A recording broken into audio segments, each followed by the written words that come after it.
Hello and welcome, my name is Lyndon Blades, and today what I want to do is I want to show you something really fantastic. I want to talk about the different types of juggling balls and how to make your own juggling balls out of household items that are pretty much as good as the best juggling balls that you can get.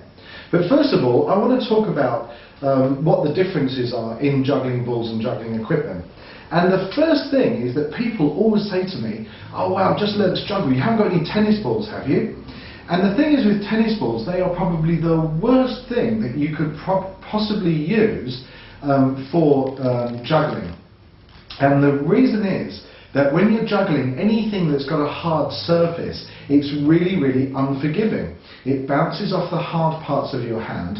If the balls collide in the air, then they bounce away from each other. And worst of all is when you drop a ball and it lands on the floor and it starts to roll away, and you end up running all over your garden or all over the road, running after your juggling balls. You spend a lot of time running and retrieving, and it's just a nightmare. So, use proper juggling balls. Now, first of all, there are a few different juggling balls on the market, and these set of juggling balls that I've got here you can get from eBay for, we're in the UK, so a couple of English pounds, £2 or £3.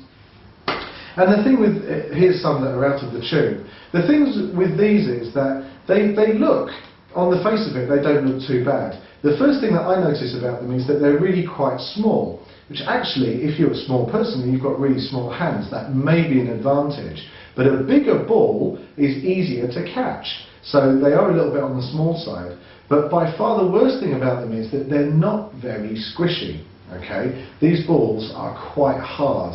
The surface of them, you can't really pinch it or manipulate it very much. And so what that means is that they've got more chance of bouncing off the hard part of your hand, and when you try to catch it, it bounces out of your hand much easier. Also, if you have a mid-air juggling ball collision, which does happen quite a lot, because they're hard, they tend to bounce away from you and they go off into odd trajectories, which really makes it hard to catch and predict where they're going to go. Also, they're a lot better than tennis balls, but they're still, if I do the old drop test, well, they're not too bad, I guess, but they're a little bit lively. I mean, if they've got a bit of spin on them, they will roll around. So that when you're practicing outside, you're going to spend quite a bit of time chasing after these. They're much better than tennis balls, but they're not really that great. On the upside, they're very cheap. So, you know, if you are playing outside with them and they get lost, or, you know, if they wear out, then that's not too bad because they're not very expensive. So that's the cheapest versions. So the ones that I prefer to use are these.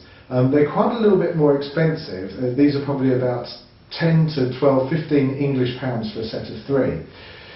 But they're much bigger, they're quite a bit heavier, and the thing that you really notice about them is that they're really squishy. Can you see how squishy they are? And that means that I can pinch them. They don't bounce off my hand, they kind of stick to your hand when they land in your hand. They're absolutely fantastic. And they're really tactile, they feel really nice to the touch, they're nice to play about with, and you can mould them into shapes. Now the advantage is, I have actually been on a routine in front of quite a lot of people where I've ended up catching a ball like this between my little finger and the bottom of my hand, just the barest, you know, I'm hanging on to a millimetre. I would never be able to do that with one of these because it just doesn't give. So these balls are really forgiving. If you're not, you know, tremendously accurate, you'll have a much easier time with a set of these balls. So where do you buy a set of balls like this? If you live in a big city, like London or New York or Tokyo, then there's going to be, you know, a lot of big cities actually have got juggling suppliers.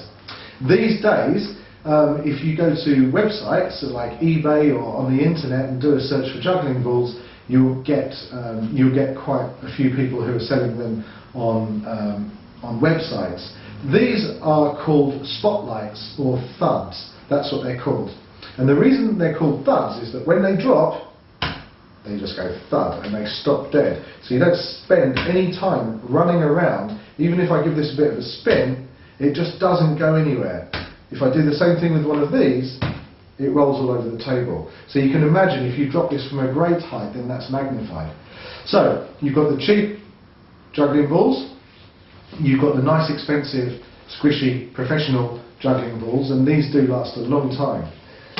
How about making a set of juggling balls out of things in your own home that are nearly as good as these and much better than these? Well, that's the gift that I'd like to give you now and share with you the technique. So what do you need? You need some rice, you need a measuring cup, and you need a sock. Now, I assure you that this sock is a clean sock, and that is going to help. And the thing about this, the sock to choose, is a sock that's got some elasticated properties about it. So not like a cotton, cotton sock, but a nice elasticated sock is going to work best. What you need to do is measure out rice that's about the same amount of what you've got inside a juggling ball. And I happen to know that about this little measuring cup, about one and a bit of these is about enough. The reason that we measure it out is that you want to end up with 3 balls the same size rather than having one big ball and one small ball, because that's not much fun to struggle with. So measure the rice out into your measuring cup, like this. So that's about 1 full cup. Then what you can do is take the neck of the sock and hold it over the top of the cup, and this minimises mess, and then turn it upside down. And I should have an empty cup here. And just do a little bit more. Oops. So I've got about 1 1/3, but like I said, it doesn't really matter so long as they're all the same size. So I put the top of the sock over that cup again and turn it into the bottom of the sock. Should be about enough. Now, I don't know if you can see that very well, but I've got the rice is now stuck in the bottom of the sock. And what I'm doing is that I'm isolating the rice at the bottom and then twisting it over like this. So I'm twisting the sock, so I've got a twist.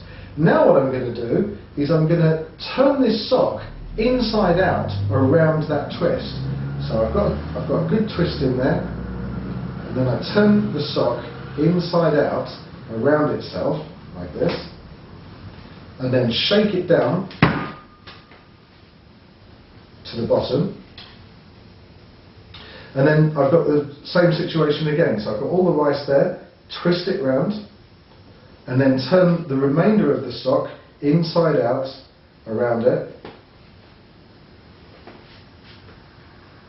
And then if there's any spare material, as there is a little bit on this, I can just fold it back. And what I have here is a near professional quality juggling ball. And as you can see, it's a little bit bigger, so I could take some rice out just if I wanted to make it perfect, but it's absolutely fine like that. So, can you see? It's really squishy. That means it's going to be easy to catch and it's not going to bounce out of my hand. If I drop it, it just dies on the table, and even if I give it a bit of a spin, it just doesn't go anywhere at all compared to these.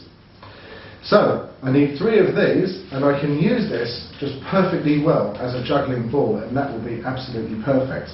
What you can do is that you can get really creative by buying really vibrantly coloured day-glow socks, and just make sure that they're stretchy. That's the only thing that you need to do. So the only thing with any kind of juggling ball is if you're doing some juggling outside, then try not to get these wet, because they've got rice inside them and they're made of cloth. If you get these wet, then the rice is going to expand and you can end up with a big mess. The nice thing about these is that they're plastic coated, so that they actually repel water to an extent, but they still don't do very well if you get them really, really wet. So that's how to make really good quality, performance quality juggling balls out of items in your own home. I hope that's been really useful to you.